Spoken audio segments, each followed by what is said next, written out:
Alain, où a commencé votre chemin spirituel?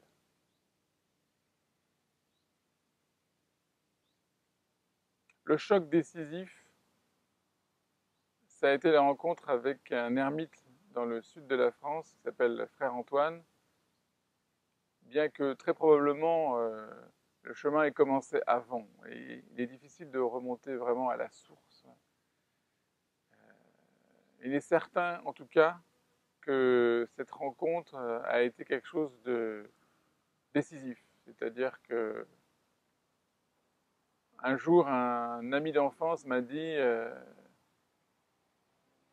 Bien, si tu veux, on va voir l'ermite. Alors, il faut savoir une chose, c'est que je vivais dans le sud de la France et qu'il était question d'un ermite, mais dont nous ne pensions pas qu'il existe. C'est-à-dire que c'était un petit peu comme ce que les parents disent à leurs enfants quand ils veulent qu'ils mangent leur soupe. Si tu ne manges pas ta soupe, on va aller voir l'ermite. Donc évidemment, l'ermite, pour nous, ça n'existait pas.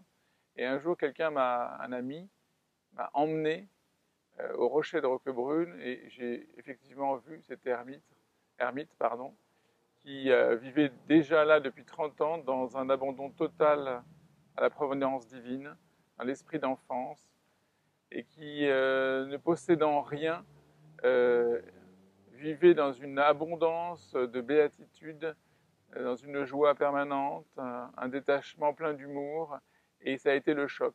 Je me suis posé la question, comment cet homme qui n'a ni argent, ni électricité, ni eau courante, ni téléphone, ni femme, ni animaux domestiques, pouvait être aussi heureux, aussi joyeux.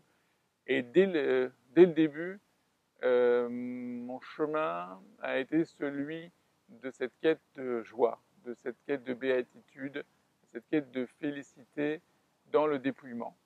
Dans le dépouillement et dans l'humour, je dois le dire, parce que Frère Antoine est un homme de Dieu qui est plein d'humour, qui est un homme extrêmement humble et qui ne succombe à aucune forme d'illusion, de pédanterie ou de vanité, comme il arrive malheureusement parfois que des gens qui se disent être des gens spirituels ou des hommes ou des femmes de Dieu peuvent l'être. Donc, Frère Antoine, c'est la voie de l'humilité, c'est la voie de la simplicité, c'est la voie du retour euh, au silence, à la relation et à l'humain.